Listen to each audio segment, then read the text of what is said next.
విజయవాడలో గండు పూడ్చివేత పనులను మంత్రి నిమ్మల రామానాయుడు, ఎంపీ దగ్గుపాటి పురంధరేశ్వరి పరిశీలించారు.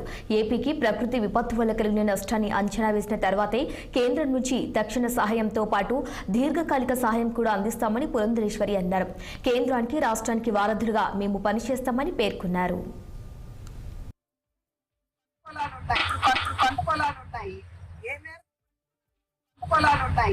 ఏ మేరకి పంట పొలాలు నష్టపోయారన్నది ఒక అంచనాగా మనం చెప్పేసేది. బట్ పంట నష్టం ఏదైతే ఉందో కొన్ని చోట్ల అయితే ఒకవేళ అది కోలుకునే పరిస్థితి ఉందా లేదా అది సంపూర్ణంగా నష్టపోతారా, చాలా వరకు కూడా సంపూర్ణంగా నష్టపోయేటువంటి పరిస్థితిని చూస్తున్నాం. కానీ ఇవన్నీ అంచనా వేయాలంటే నీరు కాస్త తగ్గాలి. అదేవిధంగా ఇప్పుడు మన జక్కపూడి అటు వెళ్ళాను నిన్న, గ్రౌండ్ ఫ్లోర్ మొత్తం మునిగిపోయినటువంటి పరిస్థితిని చూసాం మనం.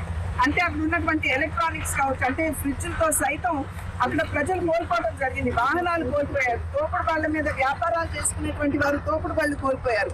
ఇవన్నీ కూడా అంచనా వేయాలంటే ఎన్యూమరేషన్ అనేది జరగాలి. కనుక షార్ట్ టర్మ్ హెల్ప్, అదే విధంగా లాంగ్ టర్మ్ హెల్ప్, ఈ రెండింటి మీద కూడా కేంద్ర ప్రభుత్వం చెప్పాను కదండి. ఆల్రెడీ SDRF కింద 3,400 కోట్ల రూపాయలు పాస్ చేసి ఉన్నాయి. SDRF కింద దాంట్లో కేంద్ర ప్రభుత్వం యొక్క భాగస్వామ్యం కూడా ఉంది. అండ్ రాబోయే కాలంలో కూడా శివరాజ్ సింగ్ చౌహాన్ గారు వెళ్ళి చెప్పిన తర్వాత తక్షణ సహాయం డెఫినెట్ గా ఒక అంచనాకు రావడం. పంట పొలాలు ఉన్నాయి.